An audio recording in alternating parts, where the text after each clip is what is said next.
Hello, Makayla. We're going to take a look at your 5 characteristics of light posting and go ahead and screen share here. I think I have you all queued up and let's take a look. So first thing that I do is just kind of overview, take a look at what the posting looks like, make sure that everything is kind of up there, um, labeled, that kind of stuff. It looks like we have all of that in pretty good order. Temperatures there, contrast, good, hardness. So it looks like you have everything up there. Exposure wise, you look okay, meaning that they're not too dark, not too light. We'll take a look at some of the focus things, see if you're handling focus in some ways. But I would say overall, as I'm looking at everything kind of at a distance here, that the first bit of advice that I would give you would be to take a step closer.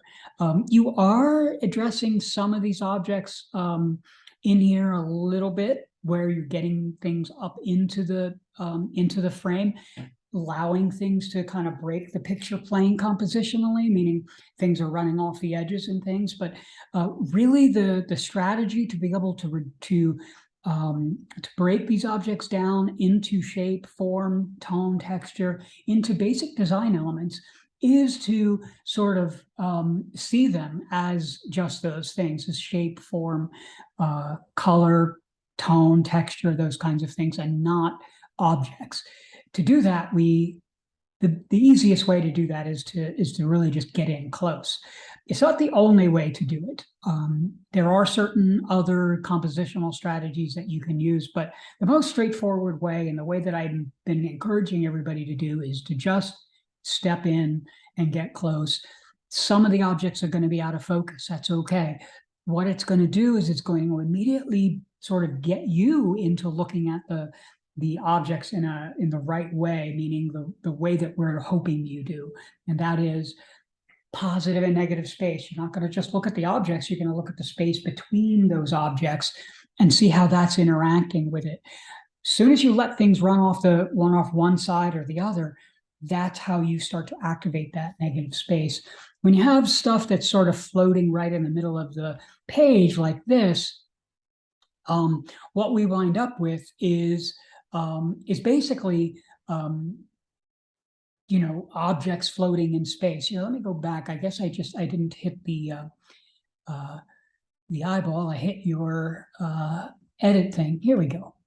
Let's kind of move down here. That way I can zoom in a little bit better. Now, you're not doing it all around. I mean, in this case, you're doing a pretty good job with the composition, where you're coming in and you can see immediately what that's doing. I probably wound up moving objects closer. I think I did that to just about everybody on there, where I came in and I said, hey, move everything really tight and now try to make a composition. We're focused, pretty deep focus. You're going to start to learn that in the next project, where you're gonna play around a little bit more with the depth of field, the aperture, so that this background object, the back screen, is totally out of focus. It won't be distracting with the wrinkles and things like that. That's one of the things we want to kind of get around, is to not have things that we don't want visible, making them invisible. And sometimes that means cutting them off in the frame, meaning not including them, but other times it's going to mean taking advantage of depth of field, which we're exploring now, in order to get only the things that we want the audience to see there. This is what I'm talking about, these interactions. You see right in here where this shape is starting to form, this white area right here. This is the kind of energy that we're talking about that simply does not happen when we have situations like this. You're not going to get that kind of interaction. Now, I'm not saying that this kind of image cannot work. In fact, it's a lovely photograph. It's probably going to be something that a graphic designer likes quite a bit, because they have plenty of space here to add body copy and text or a headline and stuff like that. But as a photograph on its own, it seems to be sort of missing a certain kind of energy that we're looking for. All right, so let's jump back and just kind of look a little bit at the projects themselves. It looks like you are moving the light effectively around the table.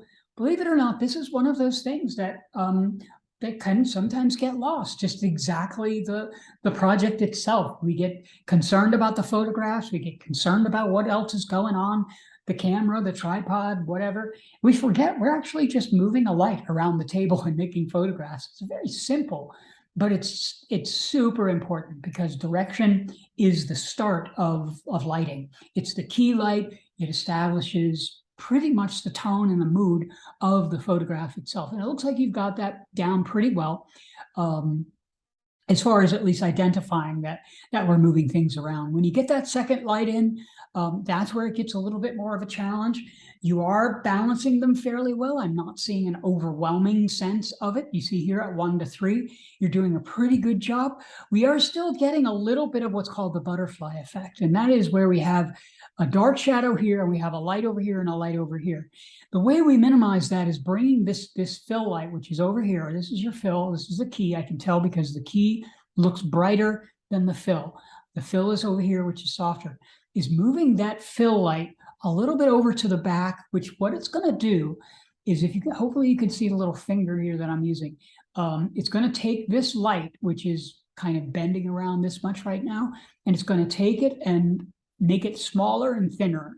So it's going to kind of pull it away like this so that there's less of it, which what that will do is it will allow this to be the dominant, and then this will be the passive. Right now, they're very much equal in terms of their size. Even though the intensity is different, their size is the same. So therefore, what we're getting is what's called the butterfly effect, which typically we're trying to avoid.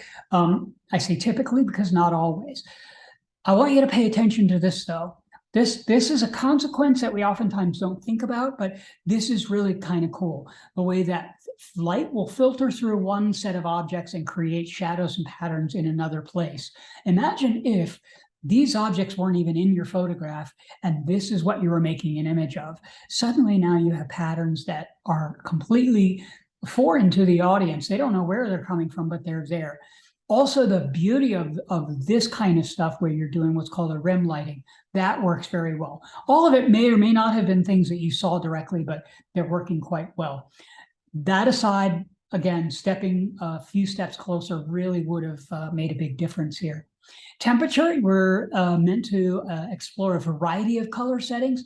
It looks like we kind of got stuck on one of the warm settings here and didn't really shift a whole lot from one to the other. When we start mixing color settings, we're going to get some pretty dramatic settings. If you go through some of the other students' experiments, you're going to see some blues and some purples and some real rich oranges. Don't be afraid of those. That's what we were trying to do. You may very well have gotten those and thought those are wrong. No, we were actually trying to get those so that you could witness them, know when you get them, and so know how to reproduce them later on or reproduce them in a real subtle way. That said, we are getting better at the compositions. Here, you're getting it a lot closer. This is much better just in terms of filling the frame. So it's getting better as you move forward, at least in seeing the images. And again, pulling things really close, this is really a good strategy to use. Once again, we're a bit far away. You know, don't be afraid, pull it really in close to you. We don't want passive photographs any more than we will want a passive drawing, you know, this tiny little object on a big piece of paper. You know, that can work, but only in very certain circumstances and very deliberately.